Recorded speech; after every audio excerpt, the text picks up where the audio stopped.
Mari kita berdoa. Terpujilah Engkau ya Bapa, Allah yang mengasihi kami dengan kasih yang kekal, yang setia, dan kesetiaan-Mu nyata sampai hari ini dalam hidup kami.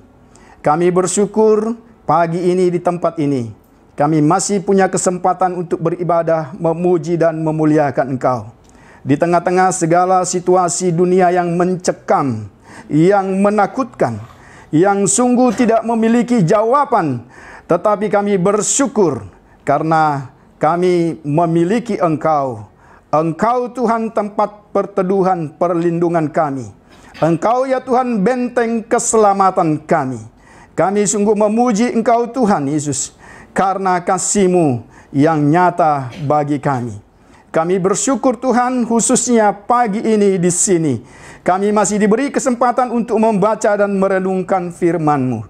Kami berdoa supaya Roh-Mu yang kudus itu mengurapi kami semua, menjamah hati, pikiran, perasaan, dan seluruh hidup kami. Sehingga Tuhan, kami boleh mengerti kebenaran firman-Mu. Mari Tuhan, sampaikan isi hati-Mu kepada kami. Biarlah Engkau berbicara sesuai dengan kehendak-Mu. Di dalam nama Tuhan kami Yesus Kristus, kami berdoa dan mengucap syukur. Haleluya. Amin. Ya, salam. Terima kasih, hari ini kita masih diberi kesempatan oleh Tuhan untuk bersama-sama merenungkan firman Tuhan. Ya, hari-hari ini kita bisa menjadi semacam seorang reviewer yang mengupdate semua status gitu ya. Dan status kita tiap-tiap hari terupdate, bahkan mungkin bukan hanya tiap hari, tapi mungkin hitungan menit, hitungan jam, kita bisa mengupdate status. Tapi itu ada sesuatu yang penting. Kalau kita memperhatikan hari ini, kita mengupdate status dunia, status bangsa kita. Tadi pagi kita bisa mendengar ya, negara-negara tertentu telah terisolir dan tidak bisa masuk dan tidak bisa keluar. Jadi suasana di negeri kita ini semakin mencekam. Bulan lalu belum ada yang menjadi korban. Tapi kalau kita lihat hari ini, kira-kira puluhan orang sudah menjadi korban virus corona. Mari kita memberikan perhatian, mari kita memberikan sikap. Jangan kita acuh tak acuh dan jangan kita mencoba tidak peduli dengan semua situasi ini. Ya, karena apa? Karena ini menjadi bagian hidup kita. Karena itu tema firman Tuhan hari ini menjadi tanda tanya dan temanya ialah mengapa ini semua terjadi, gitu ya? Mengapa ini semua terjadi? Oke, kita masih membahas satu bagian dari kitab Amos, pasal yang keempat, ayat yang ke-6 sampai dengan ayat yang ke-13. Kita akan mencoba melihat dan mendapat jawaban dari firman Tuhan ini. Mengapa semua ini terjadi? Pasal 4 ayat 6 sampai 13, saya baca ayat yang genap. Kemudian Bapak Ibu semua saudara akan baca ayat yang ganjil. Amos pasal 4 ayat 6 sampai 13, demikian firman Tuhan. Sekalipun aku ini telah memberi kepadamu gigi yang tidak disentuh makanan di segala kotamu, dan kekurangan roti di segala tempat kediamanmu, namun kamu tidak berbalik kepadaku. Demikian firman Tuhan. Aku pun telah menahan hujan daripadamu ketika 3 bulan lagi sebelum panen. Aku menurunkan hujan ke atas kota yang satu, dan tidak menurunkan hujan ke atas kota yang lain. Ladang yang satu kehujanan, dan ladang yang banyak kena hujan menjadi kering. Penduduk 2-3 kota pergi terhuyung-huyung ke satu kota untuk minum air, tetapi mereka tidak menjadi puas. Namun kamu tidak berbalik kepadaku. Demikianlah firman Tuhan. Aku telah membunuh kamu dengan hama dan penyakit gandum, telah membagikan taman-tamanmu dan kebun-kebun yang gunung. Pohon-pohon ara dan pohon-pohon zaitun dimakan habis oleh belalang. Namun kamu tidak berbalik kepadaku. Demikianlah firman Tuhan. Aku telah melepas penyakit sampar ke antaramu seperti kepada orang Mesir. Aku telah membunuh terunamu dengan pedang pada waktu kudamu dijara. Aku telah membuat bau busuk perkemahanmu tercium oleh hidungmu, namun kamu tidak berbalik kepada aku. Demikianlah firman Tuhan. Aku telah menjungkir balikan kota-kota di antara kamu, seperti Allah menjungkir balikan Sodom dan Gomora, sehingga kamu menjadi seperti puntung yang ditarik dari kebakaran. Namun kamu tidak berbalik kepadaku. Demikianlah firman Tuhan. Sebab itu demikianlah akan kulakukan kepadamu, hai Israel. Oleh karena aku akan melakukan yang demikian kepadamu, maka bersiaplah untuk bertemu dengan Allahmu, hai Israel. Sebab sesungguhnya Dia yang menuntun dan yang memberitahukan kepada manusia apa yang dipikirkannya, yang membuat fajar dan kegelapan, dan yang berjejak di atas bukit-bukit bumi. Tuhan Allah semesta alam, itulah namanya. Ya, sesuai dengan tema kita, seharusnya sebagai anak-anak Tuhan, sebagai orang percaya, ketika kita berpatron, mencoba mempelajari firman Tuhan, maka sesungguhnya semua kejadian yang terjadi di sekitar kita, ya, tidak akan menggoyahkan kita, tidak akan mengkhawatirkan kita. Apalagi kita ikut heboh dengan semua kehebohan yang terjadi. Ya toh? Dan mungkin kalau dibuat catatan, Indonesia mungkin paling heboh ya. Hebohnya itu karena apa? Itu yang perlu kita pikirkan. Tetapi sesungguhnya apa yang terjadi hari ini bukan sesuatu yang baru. Ribuan tahun yang lalu itu sudah terjadi. Sehingga ketika hati kita, hidup kita terfokus kepada kebenaran firman Tuhan, maka sesungguhnya kita akan mendapat jawaban. Dan kita tahu apa sikap yang harus kita buat. Sekarang, mengapa semua ini terjadi? Kita jawab dulu, apa sesungguhnya yang terjadi? Itu bagian yang pertama. Kalau kita memperhatikan ayat 6 sampai dengan ayat yang ke-11, itulah yang terjadi. Dan apa yang kita alami hari ini hanya salah satu saja dari semua yang terjadi. Yang pertama, apa yang terjadi? Itulah kelaparan. Kelaparan bukan kelaparan yang biasa. Sampai Amos dalam tulisannya berkata, seperti gigi yang tidak disentuh oleh makanan. Berarti tidak ada peluang untuk menikmati sebutir nasi pun. Ya, tidak ada satu kesempatan untuk kita menikmati berkat. Ini satu kelaparan yang klimaks. Dan itu terjadi. Ya. Yang kedua, apa yang terjadi?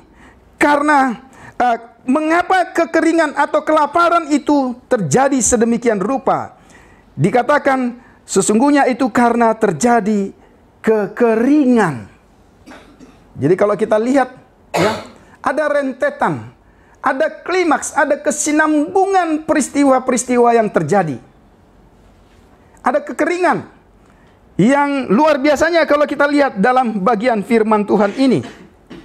Kekeringan itu karena Tuhan menahan hujan akhir 3 bulan sebelum panen. Ya, mungkin Bapak Ibu berkata, syukurlah di rumah saya masih tersedia beras. Syukurlah di rumah saya masih ada lauk pauk. Syukurlah di rumah saya masih bisa menikmati ini dan itu. Tapi sesungguhnya akan tiba saatnya ketika kita membaca dalam Injil Matius sebagai tanda-tanda kedatangan Tuhan akan terjadi dan dialami oleh setiap orang, termasuk orang yang percaya kepada Yesus. Yang ketiga, apa yang terjadi? Karena kekeringan maka akan ada hama dan penyakit tanaman.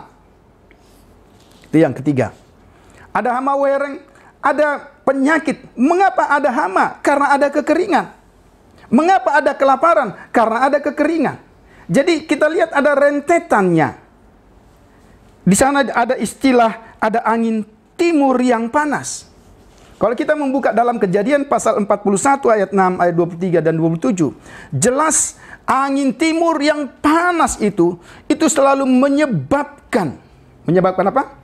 Menyebabkan matinya semua tumbuh-tumbuhan tanaman dalam lahan pertanian. Kita masih mengingat apa yang terjadi di negeri kita. Baru saja 2-3 bulan lalu, semua orang mencoba mengeluh, semua orang mencoba berkeluh kesah. Kemarau ini berkepanjangan, begitu luar biasa. Dan di daerah-daerah tertentu sampai hari ini, untuk mendapat seember air bersih pun dia harus jalan puluhan kilometer. Ada penyakit tanaman yang terjadi, ada hama. Ini.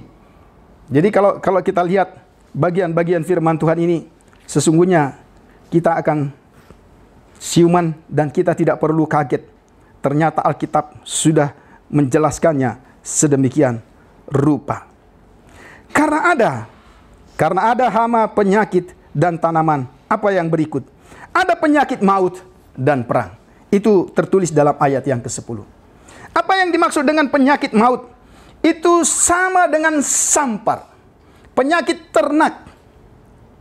Kalau kita coba buka Google, kita coba klik, kemudian kita tulis, apa itu virus corona? Kita akan menemukan jawabannya. Sesungguhnya ya, kota Wuhan itu hanya salah satu tempat pemicu saja. Penyakit sampar, penyakit yang masuk di binatang-binatang tertentu, yang menunggangi binatang-binatang tertentu kemudian dikonsumsi manusia, itu asalnya virus yang hari ini membuat kita semua penduduk di negeri ini juga ketakutan. Tetapi ini sudah ditulis. Sama halnya penyakit sampar pada ternak yang terjadi waktu bangsa Israel berada di Mesir. Tetapi apa bedanya? Kalau kita bisa membaca di dalam Keluaran pasal yang ke-9 ayat 3. Ketika penyakit sampar, penyakit yang menggerogoti binatang-binatang ternak Mesir pada waktu itu.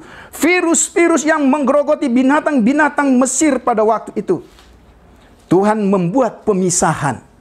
Ketika binatang-binatang ternak-ternak Mesir kena tulah virus sampar, Tuhan membuat perbedaan.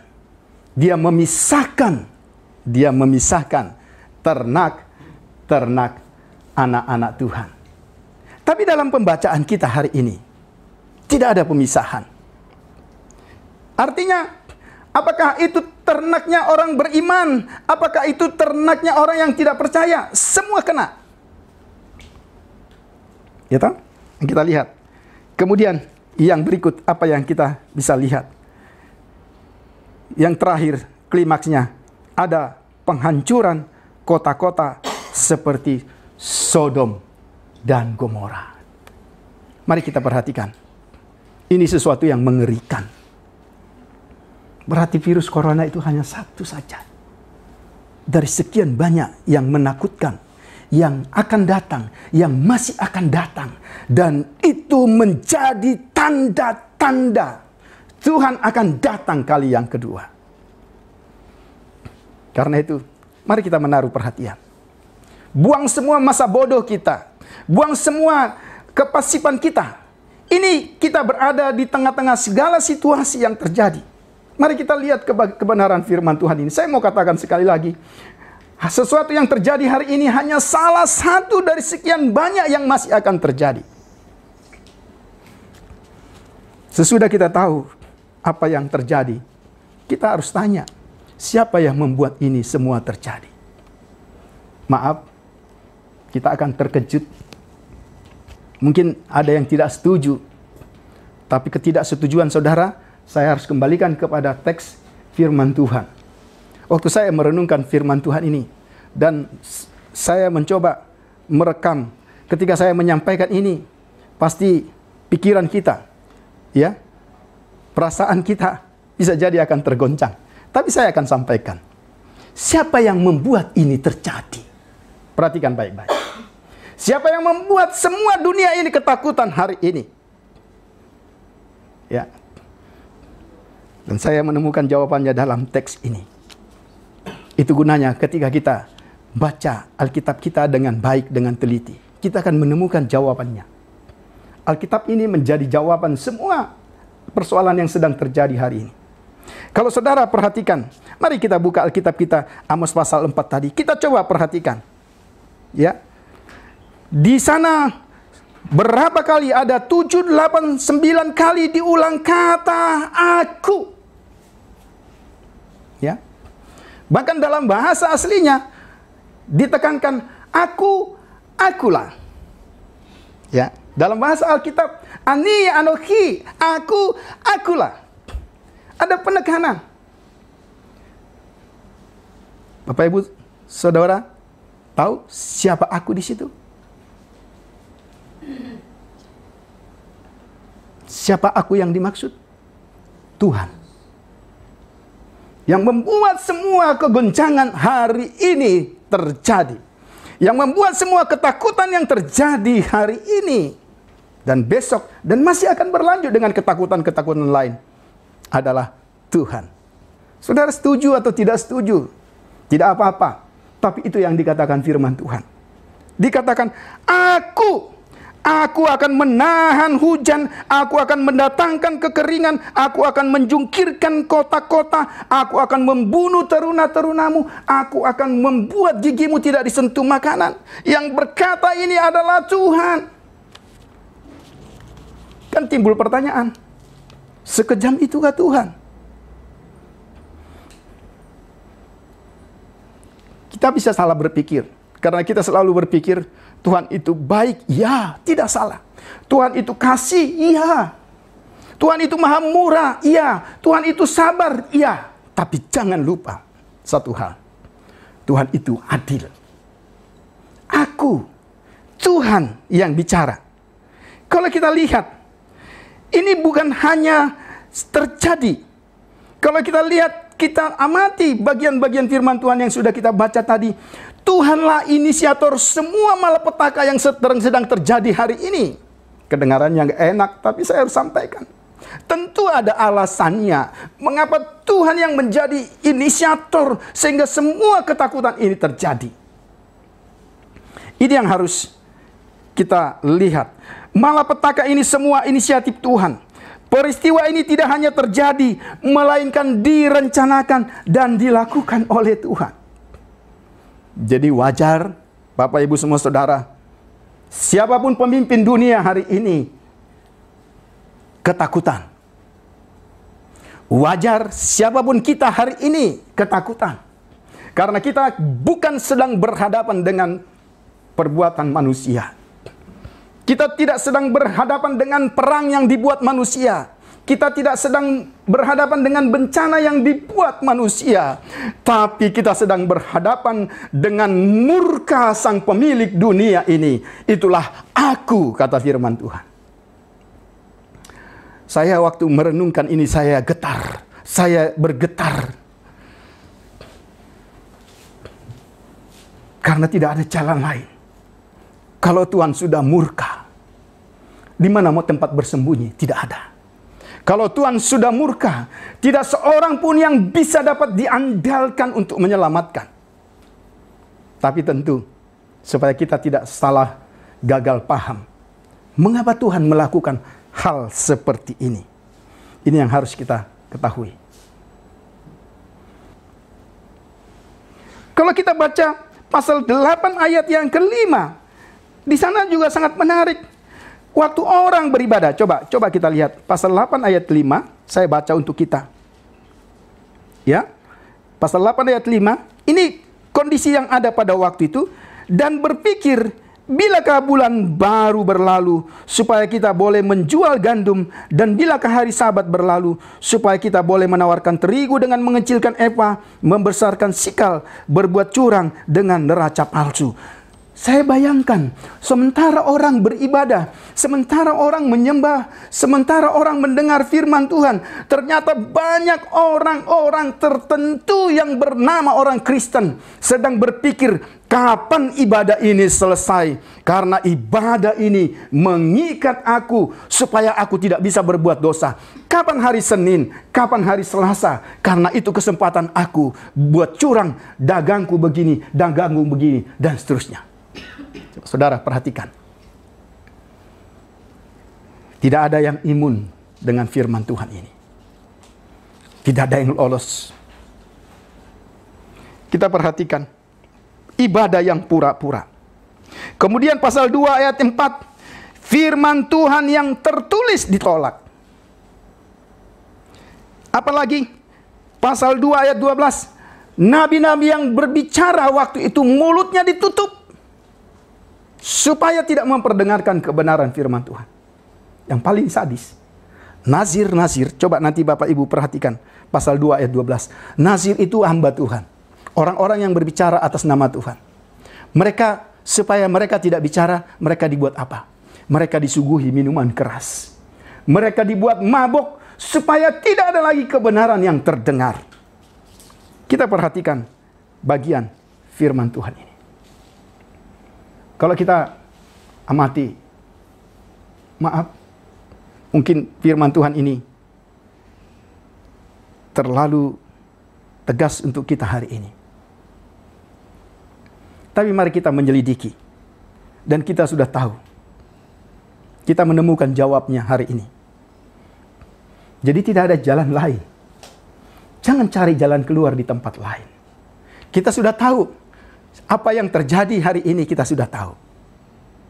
Siapa yang membuat ini terjadi? Siapa inisiatornya? Bukanlah orang yang sembarangan. Tapi pemilik dunia ini. Mengapa semua ini terjadi? Karena dosa. Kalau kita perhatikan, ada firman yang tertulis ditolak, ada nabi-nabi Tuhan yang berbicara ditolak, ada ibadah yang pura-pura ditolak, ada nazir-nazir yang berbicara ditolak. Karena semua yang verbal ini ditolak, maka sekarang Tuhan mulai khotbah dengan bencana. Tuhan mulai khotbah dengan alam semesta. Dia tidak lagi pakai pendeta Tobing. Dia tidak lagi pakai pendeta ini. Dia tidak lagi pakai pastor ini. Dia tidak lagi pakai penatua ini. Dia mulai pakai alam semesta untuk berkhotbah. Dan khotbahnya tidak tanggung-tanggung. Dia mulai goncang dunia ini. Salah satu yang kita alami hari ini. Yang menakutkan semua kita. Itulah virus corona. Saudara tahu? Karena virus corona, persaudaraan kita juga jadi renggang. Hari ini mungkin kita tidak akan salaman. Betul ya? Katanya undang-undangnya begitu. Tidak ada yang kebal. Kita lihat orang-orang penting di dunia ini. Menteri Kesehatan, Perdana Menteri ini. Ya, atlet sepak bola. Ya, Tom Hanks, bintang apa itu? Wah, selebritis luar negeri Amerika Serikat kena. Enggak ada yang imun. Tapi hari ini, Bapak Ibu semua saudara, hari ini kita bisa bersyukur karena kita tahu siapa yang menyebabkan. Jangan main-main. Sungguh saya mau katakan sebagai hamba Tuhan, jangan kita main-main dengan situasi ini. Karena kita tahu siapa yang menyebabkan dan mengapa ini terjadi. Kalau kita perhatikan pembacaan kita tadi, ternyata waktu alam semesta juga khotbah. Khotbah tanpa kata. Jadi kalau ada judul, khotbah tanpa kata. Ternyata semua ayat saudara dan saya tadi selalu mengakhiri, namun engkau tidak berbalik. Terus mau bilang apa? Manusia khotbah tidak didengar? Ya. Orang ke gereja justru di gereja tempat berbuat jahat. Di gereja terjadi perzinahan, di gereja terjadi korupsi, di gereja terjadi ini dan itu. Itu yang dikatakan firman Tuhan. Tapi itulah yang Tuhan tunggang balikan. Tuhan habisi umat Tuhan pada waktu itu. Dan saya yakin kita semua harus mengaminkan ini firman Tuhan ini masih relevan sampai hari ini. Ini jawabannya. Mengapa terjadi? Jelas. Kemudian puji Tuhan, kalau kita membaca tadi, ternyata di tengah-tengah situasi itu keadilan Tuhan yang begitu panas, keadilan Tuhan yang memusnahkan segala yang berdosa. Di situ ada kasih karunia. Saya membaca satu teks yang sudah kita baca tadi. Aku telah menjungkir balikan kota-kota di antara kamu, seperti Allah menjungkir balikan Sodom dan Gomora, sehingga kamu menjadi seperti puntung yang ditarik dari bakaran. Masih ada sisa. Kita bisa bayangkan kalau ada satu kebakaran yang luar biasa, ada orang yang memiliki harta yang terbakar, dia akan berusaha mengambil harta yang terbakar itu. Saudara tahu? Itulah gambaran kita. Tuhan mengambil kita dari semua situasi yang terjadi hari ini. Masih ada sisa. Masih ada sisa. Ada kasih karunia sampai hari ini. Dan apa jalan keluar yang diberikan Allah kepada kita? Dalam ayat yang ke-12-13 itu dikatakan tadi, kembalilah kepada Tuhan. Dikatakan di dalam ayat yang ke-12, ya, sebab itu demikianlah akan kulakukan kepadamu, hai Israel. Oleh karena aku akan melakukan yang demikian kepadamu, maka bersiaplah untuk bertemu dengan Allahmu, hai Israel.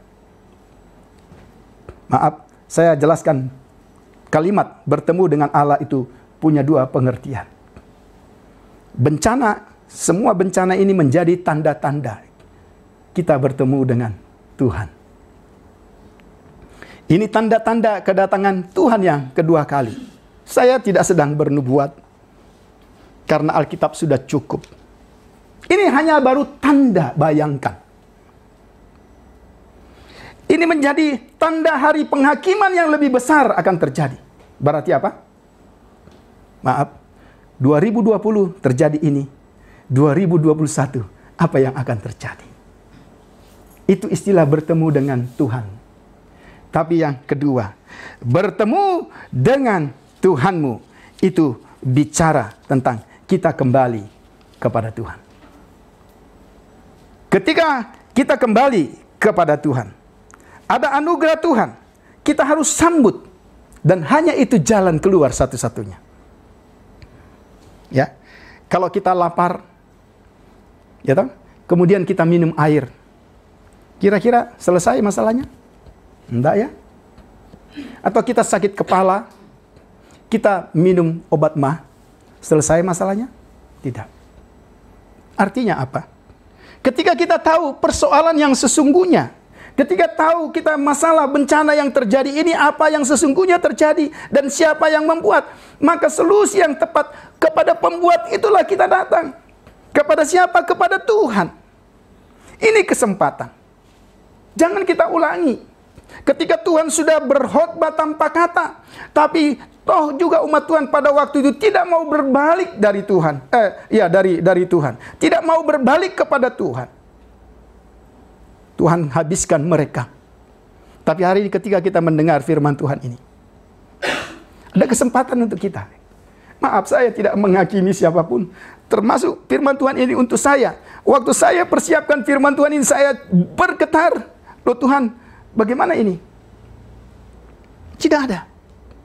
Ya, coba lihat, semua kota, ya, semua kota akhirnya kita tahu, ya, lama-lama bisa di Surabaya, lama-lama bisa di berbagai tempat itu terjadi. Tidak ada yang tahu kapan waktunya. Tapi hari ini kita belajar dari firman Tuhan. Ternyata Tuhan merancang malapetaka karena dosa manusia. Karena itu solusinya ialah kita kembali kepada Tuhan. Di dalam bagian firman Tuhan itu dikatakan, kalau kita membaca di dalam Amos, dikatakan, ya, carilah Tuhan, maka kamu akan hidup. Mari kita cari Tuhan. Karena itu teman-teman yang saya kasih, saya tidak bosan-bosannya akan menasihati kita sebagai hamba Tuhan. Mari kita mencari Tuhan. Kalau kita ibadahnya hanya Senin Kemis, itu belum mencari Tuhan. Kalau kita tidak pernah baca Alkitab dan kita baru buka HP kita hanya di tempat ini, itu belum mencari Tuhan. Dari mana kita tahu? Dari mana kita tahu maksud Tuhan? Dari mana kita tahu pertolongan Tuhan? Dari mana kita tahu kehendak Tuhan? Ketika kita tidak mau tahu dan tidak buka Alkitab kita. Cari Tuhan, maka kamu akan hidup. Hari ini semua pertanyaan kita terjawab. Mengapa semua ini terjadi? Terjawab bagi kita. Dan hari ini apa yang tertulis dalam Amos pasal 4 ayat 6 sampai 13 pun tetap relevan untuk kita hari ini. Jangan kita mengulangi sikap yang sama. Jangan kita mengulangi perbuatan yang sama. Tetapi yang harus kita lakukan, semua kita yang hadir dalam ruangan ini, termasuk saya hamba yang menyampaikan firman Tuhan ini, kita harus tekun mencari Tuhan. Terpujilah nama Tuhan.